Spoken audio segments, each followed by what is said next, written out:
What's up, everybody? Welcome to The Revival. My name is JJ, and I'm here with my good friend Adrian from the Just a Bit Gaming podcast. What's going on, man? Oh, not much. Glad to be here. Heck yeah. We are at Retropalooza, sitting in my hotel room. Very close to checkout time, actually. Yeah. But we've been here for a couple of days now, and I've had a blast. It's been a good time. Good time? Oh, yeah. It's been probably the best one yet that I've been to as far as like what we've been doing and going around having a good time. Yeah. Awesome. With that, we are going to actually go over today our top 5-ish, because there's more and it's hard to narrow it down, but games that we'd like to see on the Nintendo 64 Classic, should it ever come to fruition, which I think it's most likely going to happen. I agree. It will. Yeah, let's do it.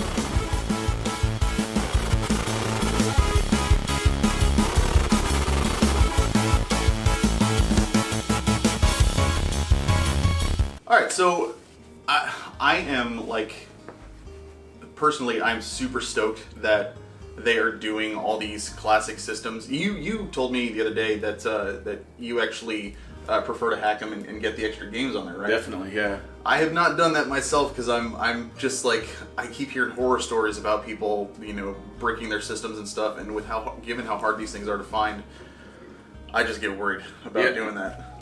It's understandable, but yeah, I need more than those games they put on there. Which is also understandable, absolutely. Especially now with the whole spiel about them trying to do away with ROM sites and stuff like that. It's getting harder and harder to play some of these games that obviously you want to preserve in some way, and I mean, who knows? This might be one of the few ways that we have left that we can actually do that kind of thing. So that kind of news is also pushing me towards eventually, possibly hacking my systems. I don't know. Just do it. We'll see what happens. But with that in mind, we have no idea. It's not been 100% confirmed by Nintendo that a Nintendo 64 one is coming. I think I saw that they had trademarked the name for N64 Classic. Yeah, and I saw a picture of the controller that they had kind of trademarked. Oh, I didn't see that. Interesting. Yeah. So my wonder is how they're going to do.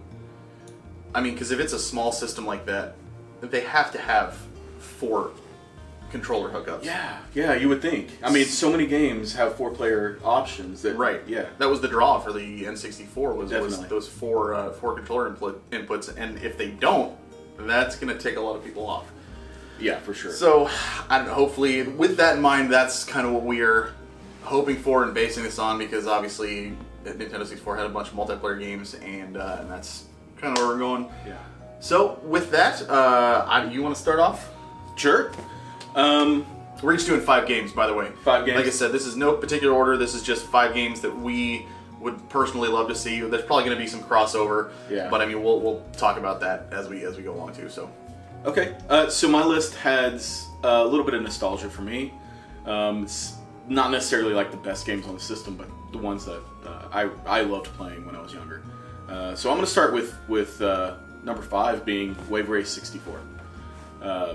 That game was one that I played at my friend's house all the time. We would race and go in between the buoys and try to race the dolphin, and man, those sounds it makes when you cross the I can't put it together, but yeah. No, I know exactly what you're talking about. And the announcer, I love the announcer in that game too.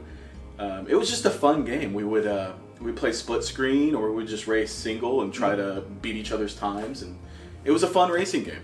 It was neat to I remember always wanting to just just riding the waves and then trying to dive down and come back up again as soon as possible. Oh, that was so great. I love that. The water physics in that game were actually from what I remember at least, pretty good for the time. It was for the time, yeah. It was like a step above anything I'd ever seen. Yeah. And I think that was a huge selling point on me for why I loved it so much. I could see them absolutely doing that because when it came out, it was a big deal. Yeah. I remember that. So I could definitely see that being a possibility of it being on there. Yeah. So my number 5 would be I'm saying number 5, like, even though 2 minutes ago I just said no particular order, but one of my games that I happen to have at number 5 is Donkey Kong 64.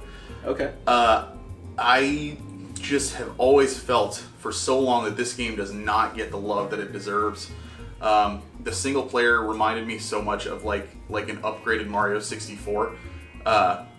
Just because they're the different levels you can go into, you can choose different characters to be. Each character has their own unique, like, I don't know, powers or whatever you want to say, like, because of the way they control. You had collectibles. You had just this huge open area that you could explore and have fun in, and I loved it. Nobody ever wanted to play the multiplayer with me. What was the multiplayer? I didn't know it had it. It was like. I think there were a couple of different modes. I know there was one that was like a shooter where you had like banana guns. You would shoot bananas at people and stuff and run around different levels and stuff. I always had fun with it, but like I said, nobody ever wanted to play with it. Play with me on it. I can talk. I've been up for forever, and we're tired, so yeah, cut us some slack. It's been a long weekend. It's been a fun weekend.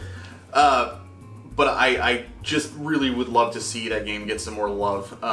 It's on the Wii U Virtual Console, I think. But, I mean, it's the Wii U, so even then, nobody's still going to play it. So, yeah. But, yeah, that's one of mine. So I have the game. I've attempted to play it recently, but I couldn't figure it out. It didn't do it for you? No, it's like there just seems to be too much to try to learn and figure out, and I didn't know where to go. There's a lot going on, absolutely, yeah. A lot of water. I'm on this little island, and there's water everywhere, and I think I went into a cave and started doing some stuff, and then I got. You have to find the entrances to the levels.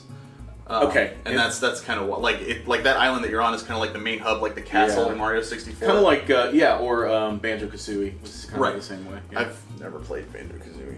Oh well. You would like it then. That's another Rare game. So. I think I would. Yeah. Is that on the Rare Replay? It is, isn't it? Yep. Okay. I'll definitely have to check that out because I love that style. So cool. Number 4 of your in no particular order games. Number 4 for me will be I'm gonna go with NBA Hang Time, and that one is another one that the multiplayer aspect of it is why I loved it so much.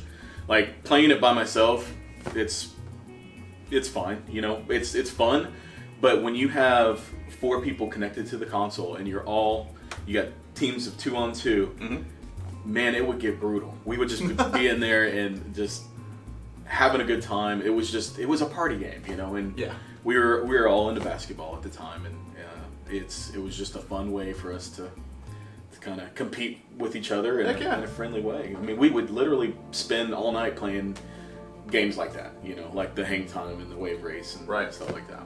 That's what made the N64 great, was you could have those all-nighters, and it, you know, normally, you know, Super Nintendo and Nintendo and stuff, yeah, you could have a handful of people over, but you've only, for the most part, there are some 3-player games with the multi-taps and whatnot, but not very many. Nintendo 64 was designed around having all those people in mind, and being able to play with 4 people, even if you've got like, you know, 6, 7 people, 10 plus, whatever, having 4 at a time go on there. Like I used to play GoldenEye, and we always just had a rule like, winner stays, the other 3 rotate out. And that's how it went. Yeah. No big deal, but I stayed in quite a bit. But that was easily the biggest draw, and yeah, for sure, like you get those all night parties going where you're just playing these games with a big group of people, and the more the merrier. I would love to do that on my Switch with Bomberman, because I think I'm the only one that likes that game on Switch. But the fact that you can play 8-player multiplayer is so cool to me. Bomberman is fun. I rented the new one, but I haven't played it yet. So it's maybe really tough. Like the single player is really tough. It is, yeah. The thing about that multiplayer, like you were saying, is I didn't have an N64. Oh, okay. But my buddy did, so every time when I went over there, we would be playing multiplayer games primarily. Right. So I think most of my list is That makes sense. Yeah. Okay. My number 4 would be Star Fox 64. Yeah, that's a good one. I freaking adore this game. It's Star Fox. There's really not much that I can say that hasn't been said already about it. I've played through the campaign so many times. I loved the fact that you could take branching paths to different levels and stuff, like meeting the, oh god, now I feel like a jerk for not remembering her name, but the girl fox that's in the game. I can't help you. She's there. pink, but she's there, and I always was like, she's awesome, I gotta get her, so I always tried to go down that route. Yeah. And I enjoyed the hell out of the game. Another game, nobody wanted to play multiplayer with me.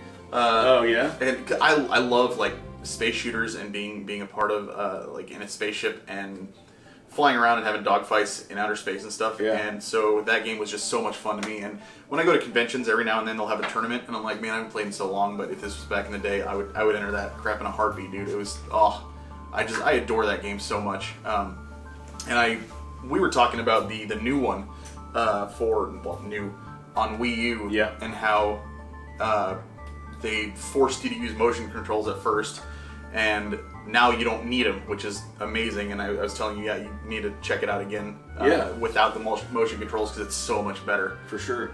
I would like to. I mean, I enjoyed what I played of the game. Yeah. It's just the controls were awful, so I stopped. Yeah. And I think that's another one we probably will see if and when it does come out. Yeah. So, number 3, do it. Okay.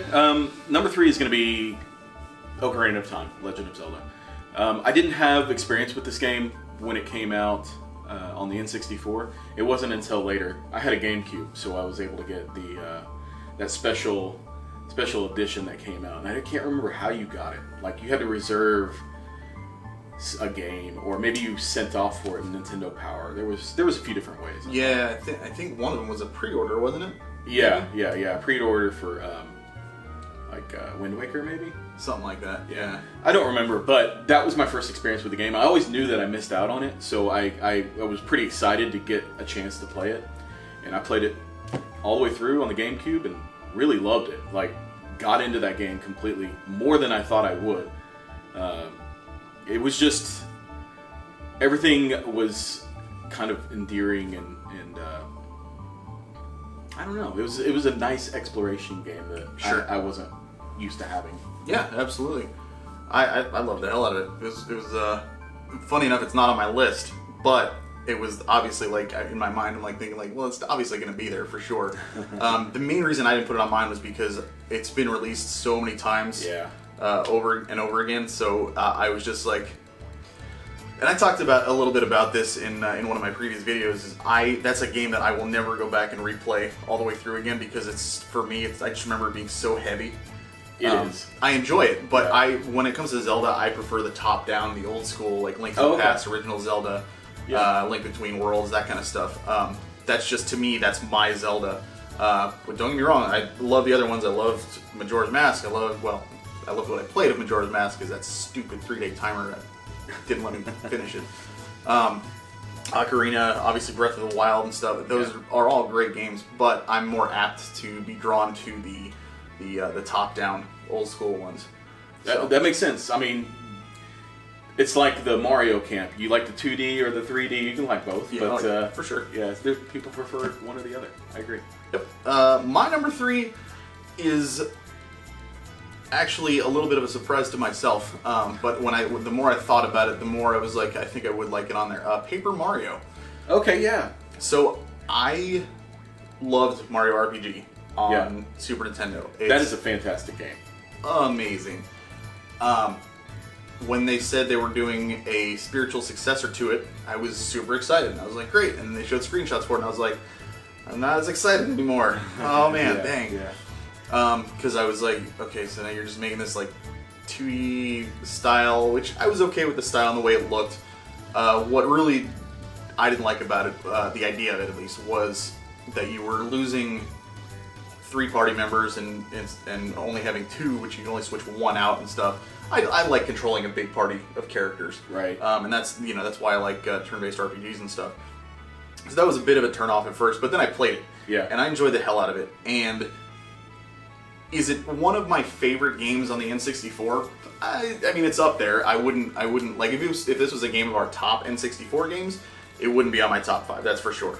Right. But I feel like for me, I would like to have it on there because the N64 wasn't exactly a plethora of RPGs. No, it wasn't. I mean, that was it. Really, it. I mean, yeah. As far as good ones go. Well, Quest 60, no. Yeah. So I feel like putting this on there would be a great idea. And if they do a GameCube one, I'd love to see Thousand Year Door on there as well. Yeah. I haven't finished that one, and I need to because it's really really good.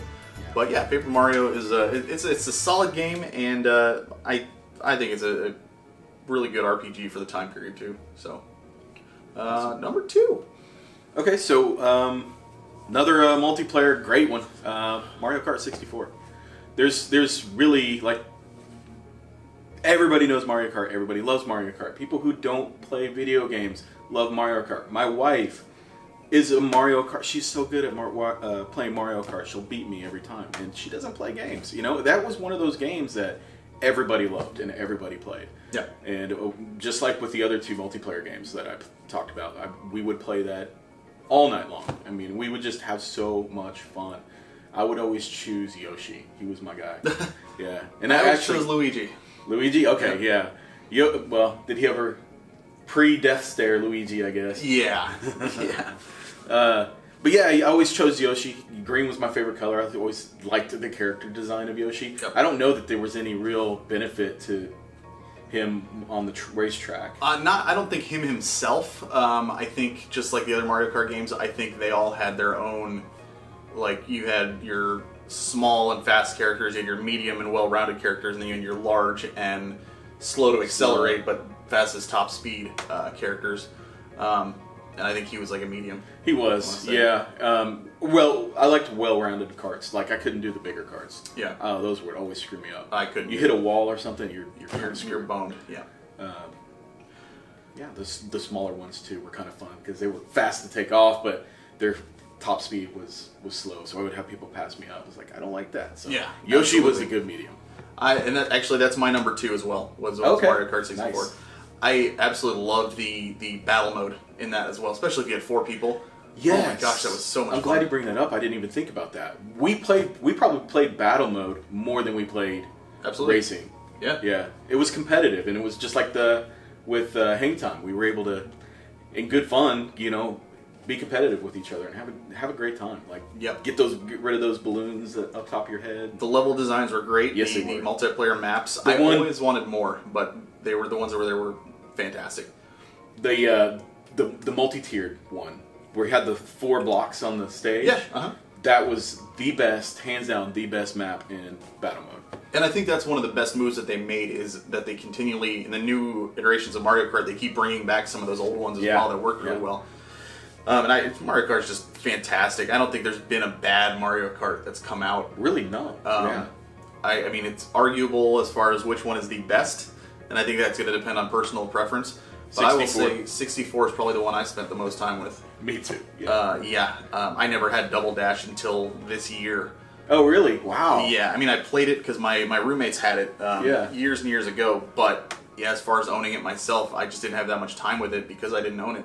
Wow. Now that I have it, I can't wait to actually hook up the GameCube and actually get back into it. Man, that's such a good one. It has that unique mechanic of having 2 people on a cart and using their unique abilities on it. Yeah, that's a great game. Playing in teams and that was really fun because you had somebody as like the gunner and then the other person was driving. That was always just really fun.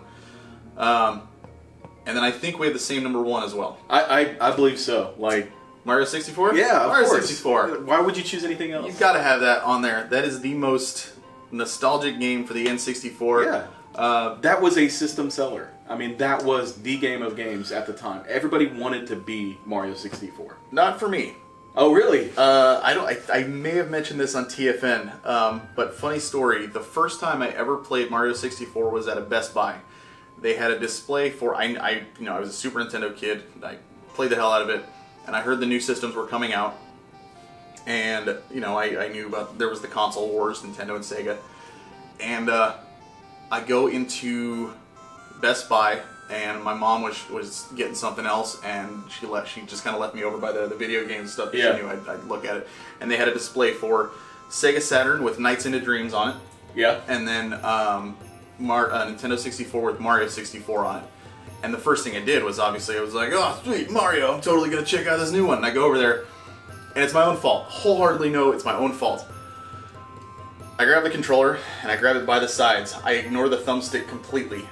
And I'm sitting here like, why the hell won't Mario move? And I'm just like, because when you hit those, what are they called? The D-pad brings up the camera. It just does the camera thing. Yeah. And I'm like, this is the stupidest thing. So I'm like pushing A and I'm making him jump. Yeah. But like nothing's happening. And then like I remember like kind of hitting the thumbstick a little bit and he wouldn't really do what I wanted to do. Like I was an idiot because I didn't think to like, oh, maybe if I just move the thumbstick where I want to go. It's not your fault because that controller is really confusing. You've got these 3 like different things that you can hold on to, and I think most people's first reaction were to grab the outside 2, and then I would be trying to reach over with my thumb, which is exactly what I would never even thought that I was supposed to use it like this. That just seemed weird. So yeah, not your fault. Ugh. I didn't get it. I couldn't understand it, and there was nobody there to explain it. They just had the display, and right. You're supposed to kind of just figure it out. And if they did have like a sign or something, it's like it's a video game. I don't want to read anything unless it's the instruction manual, and I get to see a character bio or something like that. Yeah. But I was like, screw this. I'm gonna try Nights into Dreams, and I went over and I played Sega Saturn, and I was like, this is really cool actually, because that was one of the first games where you could go into the screen, backwards again, up, down, left, right, like it was full 3D, and you're flying around this world, which was a really, really cool concept at the time. Yeah. And you were flying, obviously. So I was like, I left that day with the total impression that I was going to be going Sega this generation, and I was like, Nintendo can't make games where you control Mario, so I'm doing this Sega thing this time, and then like. Obviously, I didn't get a console yet for a while, but I was thinking about it, and that's all. Like my mind was just set on playing Nights into Dreams. Yeah. And getting Sega. My cousin actually got a Nintendo 64 a few weeks later, and it wasn't until I played it at his house, and he watches me grab the controller, and he's like, "What are you doing?" And I'm like, "I'm playing Mario." And he's like, "No, do that." And he shows me how to hold it, and I'm like, "Oh my god, this is easy." Yeah. Like, oh my god, like and. I was hooked from then on, and that is still my favorite Nintendo 64 game. My favorite Mario game too. Oh yeah. Probably same with me. I mean, my first experience was similar to yours. I think I played it at a Sears. They had a display at a Sears, and that was the first time I'd ever seen anything like that, and I was absolutely blown away. The graphics at the time, like full 3D, run around wherever you want, full exploration. Like Mario never looked better, and the way I thought. Right. Yeah. And, at the time, it's absolutely doing all these jumps and swimming and collecting coins. It's like this is the evolution of gaming. Like I don't think we'll ever see a jump between styles of games or anything like there was between Mario on the Super Nintendo and Mario on the N64. I agree. That was such a drastic change. Yep. And it was so cool to be part of that, and experience that, because that was one of those moments in gaming I'll never forget. Yeah, absolutely. Funny enough, actually, I got PlayStation before I got either of those two systems. But I couldn't agree more. Mario is just, it was being able to play a game like that coming off of the Super Nintendo when I actually figured it out, obviously, was just like that was one of those moments where you have people behind you. In my case, my family, because my aunts and uncles and my parents were there and stuff like that. They're all standing around the TV going like, "Is this the same little dude I saw jumping over pits? Yeah, years ago. Like that's crazy." So it'll definitely be on there, 100%, no question. There's no reason why it wouldn't. I mean, that's such a like. It is the N64 game. Yeah, right. Yeah. So it's 100%. It'll be on there, and I imagine Ocarina of Time will absolutely be on there. Mario Kart will absolutely be on there. So it'll be interesting to see. Heck, at this point, while we're recording this, we're still waiting to hear what the other PlayStation games that are going to be on the PlayStation Classic are going to be. Yeah. So it's a good time to be a gamer, and it's actually a really good time to be a retro gamer too. Yeah. So I agree. I'm really enjoying it. So we are that's our each 5 games that we would love to see on the N64 Classic. As far as Retropalooza goes, we are going to be doing another video talking a little bit more about the con and stuff. So if you want to see that, that'll be on Adrian's channel. I would imagine his video is probably going to be uploaded before mine. So if you have not seen it yet, go over to his channel, and where can they find that? That is on YouTube. It's Just a Bit Gaming. We do a podcast, but we do video portions of the podcast there as well. Mm-hmm. And I'm taking footage here that we're going to put together and talk about the show and have that up on YouTube. Also, you can find us on the web. We have a webpage. It's jabgcast.com, jabgcast.com. You'll find us all our social media links, as well as our different ways to listen to the show. He does a show with Ryan Reynolds. That's right, I do. So I do. it's not that one, but he is just as cool. Close enough. He is just as cool. Absolutely. Well, thank you, man, for taking time out and hanging out with me. And I appreciate it. It was good stuff, and we'll do some con talk. Yeah. For your show, and definitely go check out Just a Bit Gaming. And I mean, same deal at the end of every one of my videos. You know the spiel: like, comment, subscribe, all that junk. It's YouTube. You have to. You just do it. Thank you. So with that, we'll call it here. And as always, keep on gaming. Keep on gaming. Nailed it.